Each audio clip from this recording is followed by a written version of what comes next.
does this NIL, it moves it closer to pay for play, but it also gives the schools a little more authority. Had a little time to noodle on that, and give me your thoughts. Yeah, I mean, I like it. It does help the current school, the school that the player is currently at, because it seems like the opposing schools. I mean, essentially, that's what they're doing when it comes down to it. They're they're throwing money at the player and saying, "Oh, we can do this for you, we can do that for you." But now the current school can say, "Okay, well, if they can do that, we can do this," and you don't have to leave the environment you're in. You don't have to leave where you become comfortable. And yeah, you might have to wait another year, but you're still financially taken care of. Yeah, it's interesting because, well, just let me get your thoughts on that because I think, like I said, I think it's another tool in the toolbox.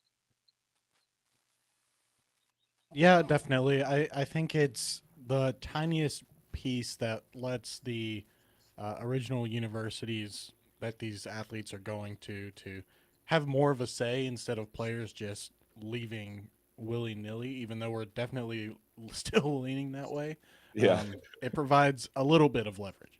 yeah, I think it's smart. yeah. Let's think. Let's think. Now, I'm going to use one of the. I'm going to use a school that has, we know, multiple billionaires in it. Arkansas, right? Okay. A kid from Arkansas gets ready to go into the portal. In times past, the university, when a coach got ready to leave, the university could go to a booster and ask them to make a donation in the name of whatever. And then that helps that budget, right? That they now pull from the pay and all of this stuff. Now, when a player gets ready to leave, let's say a player gets ready to leave Arkansas and someone offers this player a couple $100,000 more than what they are currently getting. This guy could go, Arkansas can now, on behalf of the player, go to Booster Walton and say, hey, listen, I think this guy's a game changer.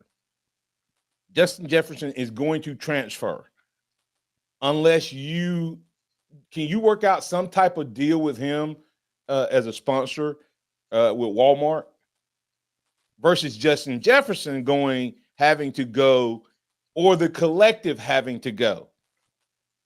This would be the university's ability to go and say that. That's powerful.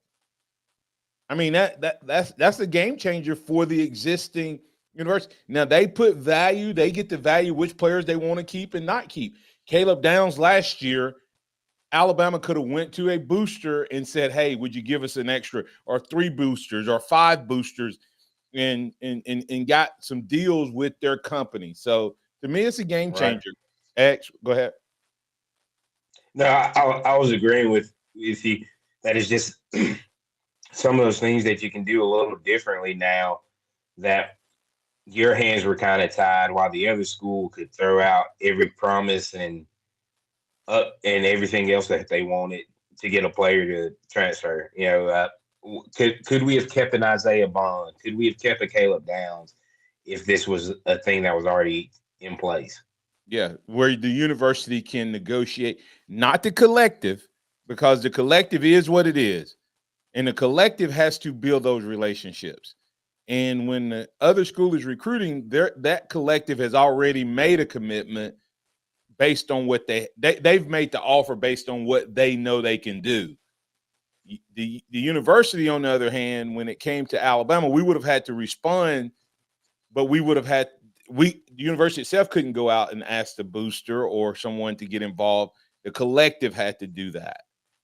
And they don't have the same level, the same relationships, et cetera. So I think it's huge. It'll be interesting to see how